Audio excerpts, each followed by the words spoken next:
Ano-ano nga ba yung mga bank accounts na pwedeng i-enroll as disbursement account kung sakaling mag apply tayo ng salary loan or calamity loan dito sa SSS? By the way, kung first time mo sa channel na to at gusto mo pa ng mga online tutorial videos katulad nito, please click the subscribe button. Andito tayo sa website ng SSS, that's sss.gov.ph. At kung ang plano nyo ay mag-avail or mag-apply ng calamity loan, dapat meron na kayong naka-enroll na bank account dito sa SSS Online. Mag-login lang tayo dito very quick. At i-enter ang one-time PIN, either yung makukuha nyo sa phone or yung sa Google Authenticator or time-based password. Mula dito, merong services at loans. Yung sa loans nga pala, pag kinlik natin tong calamity loan, pwede kayo magkaroon ng error message kapag wala pa talaga kayo naka-enroll na bank account. Ang nakalagay dito, you have no disbursement account eligible for calamity loan. So, ang gagawin natin, pwede i-click itong disbursement account enrollment module or dito sa services, click lang tong account. By the way, kung ang gamit nyo nga pala ay yung cellphone ninyo, kung doon kayo nag-login, i-click lang tong 3 lines at pwede nyo na ma-access yung iba't ibang menu. Andito yung loans, andito rin yung services kung saan nandito yung disbursement account enrollment. At ganito dapat yung makita ninyo. Andito rin yung mga reminder tungkol sa bangko na i-enroll. So, hindi dapat siya joint account, dapat hindi siya prepaid account. Isa ito dapat na savings account talaga. At kadalasan, may mga payroll account tayo. I-double check nyo kung nakaka-receive ba yun ng PesoNet transfer. Dito sa umpisa, i-check lang to at i-click na yung proceed. Kung mapapansin nyo, merong bank, merong e-wallet. Itong e-wallet ay hindi pwede for SSS loan. So, kung ang gusto natin ay calamity loan or salary loan, hindi tayo pwede mag-enroll ng mga GCash, Maya, o iba pa. Instead, bank lang talaga. Pwede ito for benefits katulad ng sickness, unemployment, retirement, maternity. Also, for loans, pwede. So, mas maganda na bank ang enroll nyo para lahat covered. Hindi lang loans, pati claims. Ito nga pala sa e-wallet, pang claims lang to na benefits. Katulad nga sa maternity, unemployment, pwede yon. Ang hindi lang talaga pwede ay yung mga loans, katulad ng salary at calamity. Dito sa participant name, yung PesoNet, dito napipiliin yung bank. Dito nyo rin double check kung yung bank account ba na meron kayo ay nandito sa listahan nila. Ang kagandahan, meron tayong tinatawag na Maya Wallet. Sa Maya Wallet, pwede na rin mag-enroll ng savings account doon. Katulad nito, yung Maya app ko, mag-login lang ako dito. At dito sa savings, makikita ko na kaagad yung account number ko. So, tap ko tong My Savings. At nandito siya sa bandang taas. Dito naman sa SSS, hanapin ko lang yung Maya Bank. Hindi yung sa Maya na wallet or Pay Maya. Maya Bank talaga. So, kung may problema kayo na wala akong bank account, wala ako nung BPI, BDO, Land Bank, pwede kayong mag-enroll sa Maya at i-register na lang yung sa My Savings para magkaroon ng bank account na din. I-enter ko na dito yung account number at i-enter siya twice. So, tap ko yung next or click ko yung next. Andito na, may bank name na, may account number. Nandito na tayo sa proof of account sa bandang baba. Dito papatunayan kung sa'yo ba talaga yung account number na ini-enroll mo. So, sa document type, pwede yung ATM card with account number. Sa Maya, walang ganito. May card nga, pero walang account number na nakadisplay. Sa ibang bank account meron. Yung sa BDO wala, pero kung sa Land Bank, halimbawa ito, may account number na nakalagay sa bandang baba. So, pwede sana. So, sa case natin, hindi natin pwedeng gamitin ang ATM card with account number. Again, para lang to sa ibang bank. Sa case kasi na to, Maya Bank yung na-enroll natin. Bank certificate yung pinakagagamitin natin. Dito kayo sa Maya, meron kasi ditong view account details. At dito sa bandang baba, pwedeng mag-request ng bank certificate. Click lang natin yung continue. Other legal purposes yung pipiliin natin dahilan. Click ko yung continue. Hintayin ang OTP na may receive sa phone. Ito yung OTP na na-receive ko. I-enter ko lang siya dito. Click verify. Click ko yung done. Click ko tong download. At ito na yung bank certificate kung saan merong bank account number. Andito rin yung pangalan ko at yung bank name na din. So, dapat yung tatlong requirement na yun ay magpapakita dito sa statement of account. Again, account number, pangalan ninyo, at yung pangalan ng bangko. Pwede ko na siyang i-upload dito.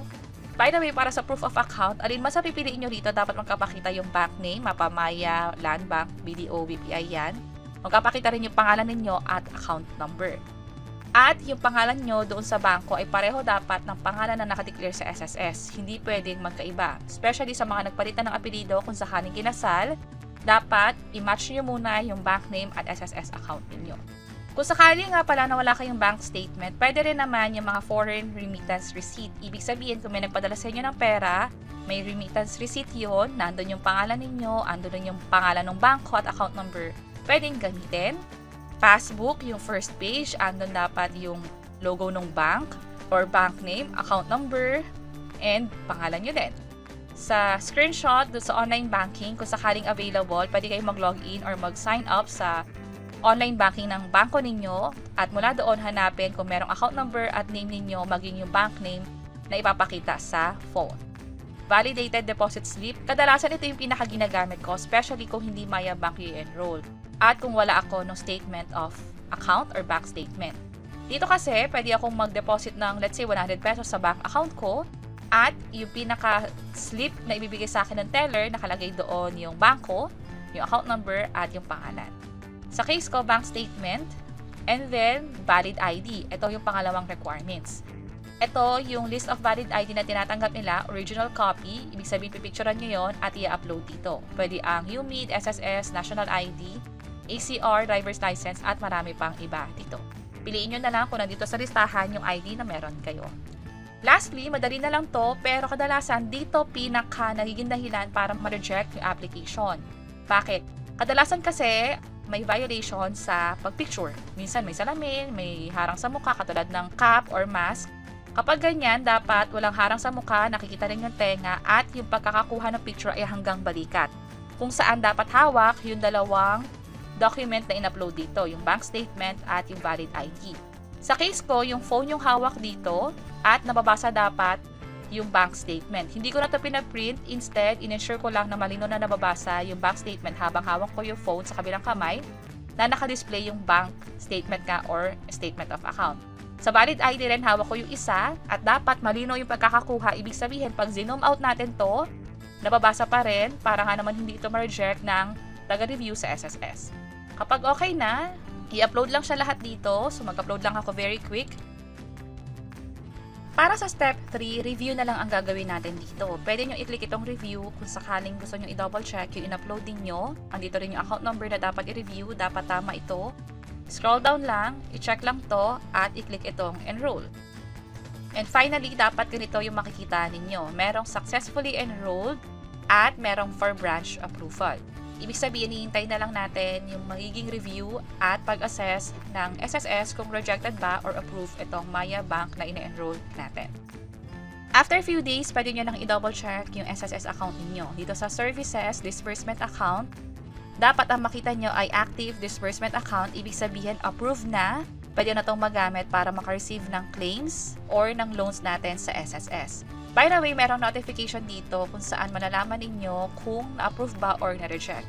For this case, na-approve siya, umabot lang ng parang 1 business day nung na-approve yung disbursement account ko sa SSS.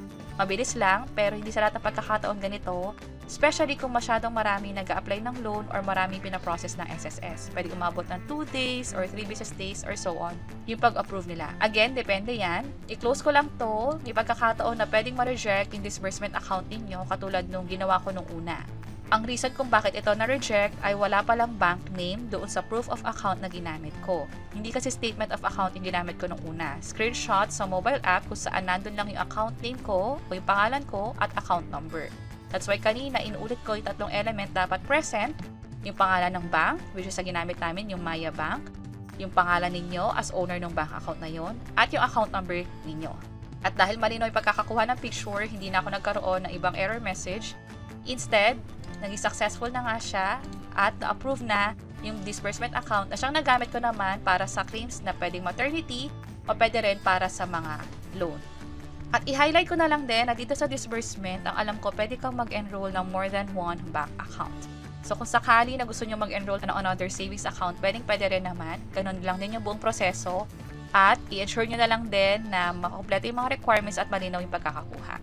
And that's it. Sana nakatulong tong video na to. Kung pakiclick ang like button at para sa iba't ibang mga tutorial videos, pwede nyo i-check ito nasa baba. Sana makatulong and see you sa mga next videos.